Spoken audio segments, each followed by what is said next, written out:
Hello, cities. We'll also broaden our cooperation on skills, because we all know that technologies are only as good as the people operating them. So skilling people, upskilling is the most important part here.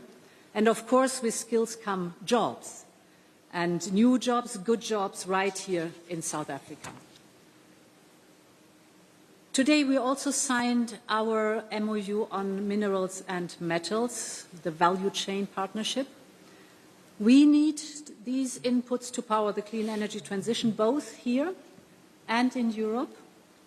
So the future of our economies depends on a fair and on reliable supply chains, and my emphasis is on reliable supply chains.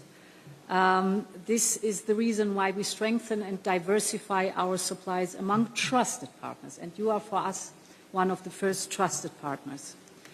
This agreement will also help South Africa to expand its strategic industry. And as you said, we are not only looking at extraction.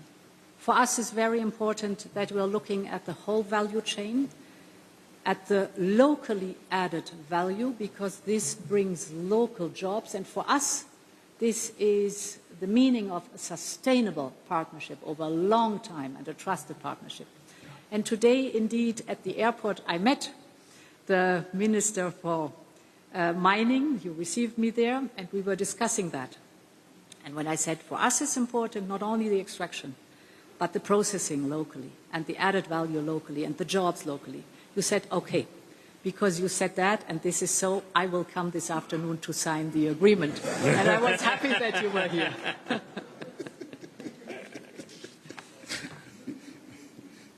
We are also delivering, as you said, on our 12 billion Global Gateway Investment Package. And today we've signed 3 new major projects. First, together with the European Investment Bank, we are investing 350 million euro to modernize South Africa's infrastructure, both in transport and in energy. And this includes support for Transnet's decarbonization under the Just Energy Transition Partnership. The second part is we're launching a 330 million euro financing package to strengthen the value chain for critical raw materials, as we just discussed, but also green hydrogen, e-batteries, electric batteries.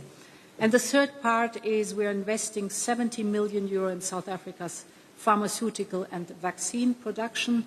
And this is a real success story, because I remember, Cyril, during the pandemic, how much we were discussing how we can make sure that the production, the development and the production of vaccines for Africa takes place in Africa.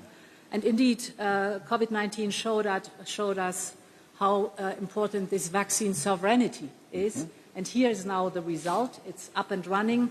So really, I thank you for the excellent cooperation we had on that topic. Finally, we're teaming up not only for South Africa, but for the whole of Africa. 1 year ago, the two of us launched the Scaling Up Renewables for Africa campaign. This is basically to mobilize investments for clean energy, to help provide access to electricity, because we all know 600 million people on the continent still lack access to electricity. Therefore, tomorrow is a big day, our final pledging event.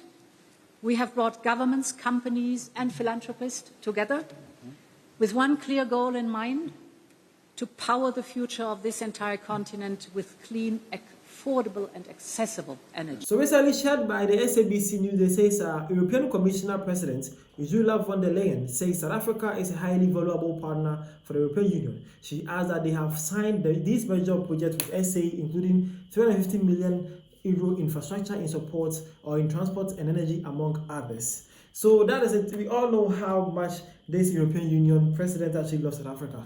She has been always, she even recently, or this year, she visited South Africa as well. She has been to South Africa. She meets Ramaphosa almost everywhere, and she loves South Africa so much. And she's actually also in there trying to let South Africa know how much the EU is actually investing in South Africa for a green energy program, and also to boost South African transportation as well. That is impressive. This and more huge millions of euros is actually landing in South Africa as an investment, and hopefully all this money can be put in a good use and to service the people of South Africa.